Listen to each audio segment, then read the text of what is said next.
যুবভারতী স্টেডিয়ামে ফুটবলের রাজপুত্রের অনুষ্ঠানে চূড়ান্ত বিশৃঙ্খলার জন্য লিওনেল মেসি ও তার ভক্তদের কাছে ক্ষমা চাইলেন মুখ্যমন্ত্রী মমতা বন্দ্যোপাধ্যায়।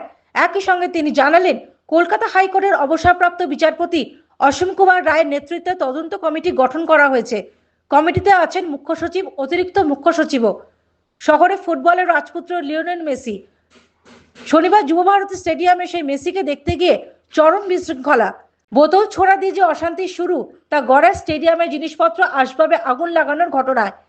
বিক্ষোভ ছত্রভঙ্গ করতে পুলিশ ও র্যাফকে লাঠিচার্জ করতে হয়। গোটা ঘটনায় দুঃখ প্রকাশ করে এক্স হ্যান্ডেলে মমতা বন্দ্যোপাধ্যায় লেখেন, সল্টলেক স্টেডিয়াম আজ যে অব্যবস্থার সাক্ষী রইল তার জন্য আমি অত্যন্ত বিরক্ত ও মর্মাহত। হাজার ক্রীড়াপ্রেমীর মতো আমিও স্টেডিয়ামে যাচ্ছিলাম লিওনেল মেসিকে দেখতে। এই দুর্ভাগ্যজনক ঘটনার জন্য মেসি ও তার ভক্তদের কাছে আমি ক্ষমা প্রার্থী। আমি একটি তদন্ত কমিটি তৈরি করেছি। সেই কমিটির ঘটনা বিস্তারিত খতিয়ে দেখবে, ভবিষ্যতে যাতে এমন ঘটনা আর না ঘটে তাও দেখবে। আমি আরও একবার সমগ্র ক্রীড়াপ্রেমীদের কাছে ক্ষমা প্রার্থী। Bureau report, the United India news.